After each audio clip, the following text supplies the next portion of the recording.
మన రాష్ట్ర తెలుగు ప్రజలకి ఓటు హక్కు వినియోగించుకున్న ప్రతి ఒక్కరికి నేనైతే వినియోగించుకున్నారు.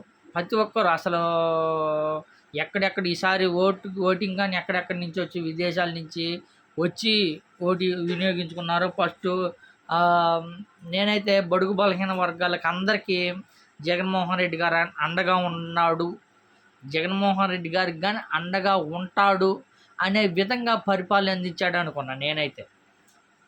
ఎందుకంటే అసలు పింఛన్ విషయమే తీసుకోండి మెయిన్. అసలు గతంలో చూస్తే పంచాయతీ ఆఫీస్ కాడికి పోయి గంటలు రోజుల తరబడి తిరిగే ఉండేది.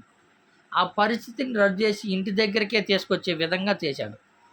ఆయన చేసిన అసలు అబ్బా ఎన్ని చెప్పుకుంటుంటే నాకే బాధ అనిపిస్తుంది. ఇన్ని గొప్ప పనులు ఏదైతే మేనిఫెస్టోలో ఉన్న అన్ని పథకాలు తీసుకొచ్చి అన్ని పథకాలు 100% చేసి చూపించిన నాయకుడిని ఇంత ఘోరంగా ఓడించారా?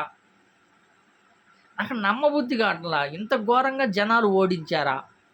ఎక్కడ చూసినా జగన్ జగన్ జగన్ జగన్ జగన్ జగన్ జగన్ అని ఇంతలావున తప్పించే జనము జగన్ను ఓడించారంటే నాకు అసలు నమ్మబుద్ధి కావట్లా. ఎందుకంటే సరే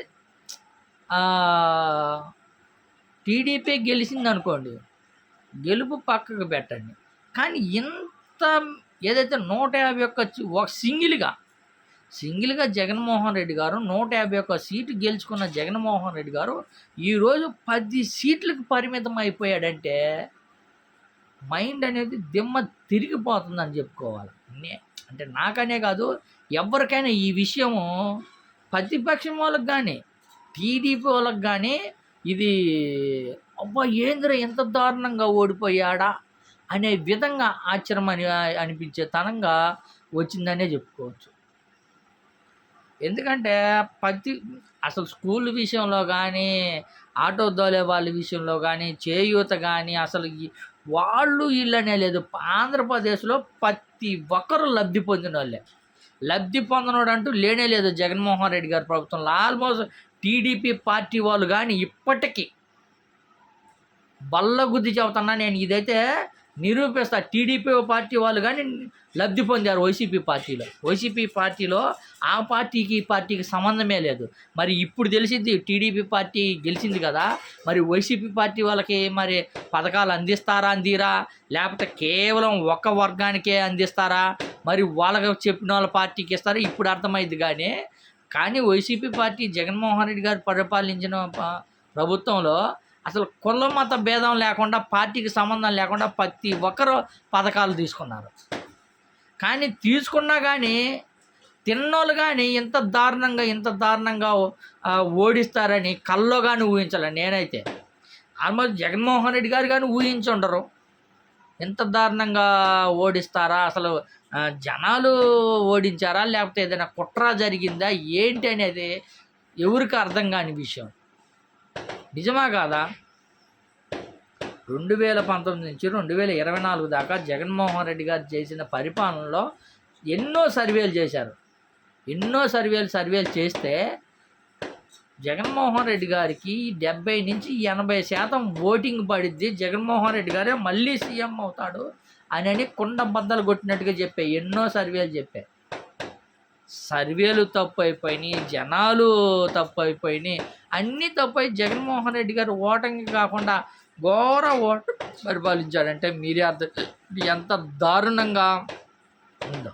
ఎందుకంటే ఫస్ట్ కాంచి అనుమానాలు చాలా ఉన్నాయని చెప్పుకోవచ్చు. ఎందుకంటే ఈసీ చూడండి, ఎలక్షన్ సంఘం కానివ్వండి, డిపార్ట్మెంట్లో పోలీస్ డిపార్ట్మెంట్లో తొలగించడంలో కానివ్వండి, మొత్తం అంటే పూర్తి వ్యతిరేకత ఉందని చెప్పుకో. ప్రభుత్వానికే వ్యతిరేకత ఉంది, ప్రతిపక్షానికి కాదు, ప్రభుత్వానికే వ్యతిరేకంగా పూర్తి అప్పుడే చాలా డౌట్ వచ్చింది. చాలా తారుమారు అవుతున్నాయి, చాలా ఓటింగ్ చాలా తేడా జరుగుతుంది, చాలా గందరగోళంలో ఉంది, ఇది కరెక్ట్ కానే కాదు చాలామంది ప్రశ్నించారు. అయినా కానీ ఎలక్షన్ సంఘం చేతిలో ఉంది కాబట్టి, చంద్రబాబు నాయుడు గారు కీలక పాత్ర పోషించారు కాబట్టి ఇది గెలవడానికి సాధ్యమైంది తప్ప అంతకు మించి లేనే లేదని స్పష్టంగా అర్థమైపోయింది.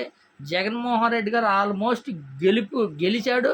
గెలుపు గెలిసే మళ్ళీ ఎలక్షన్స్లో నిలబడ్డాడనే చెప్పుకోవచ్చు. ఎందుకంటే జగన్మోహన్ రెడ్డి గారు ఆల్మోస్ట్ ఏదైతే సిద్ధం సభలు పెట్టారో ఆ సభల్లోనే భారీ మెజార్టీతో గెలిచాడు. ఇప్పటి వరకు అలాంటి సభలో ఇప్పటివరకు ఏ నాయకుడు పెట్టుండరో, ఏ నాయకుడికి అంత జనం వచ్చుండరు. అంటే సమీకరణం చేసే విషయంలో కానివ్వండి, అంత విషయంలో ఏ నాయకుడు ఇప్పటివరకు అలా చేయని కానీ చేయాల. మొత్తానికైతే గెలవడం ముఖ్యం, ఎలా అన్నా గెలవని గెలిచారు అంతే ఇంకా.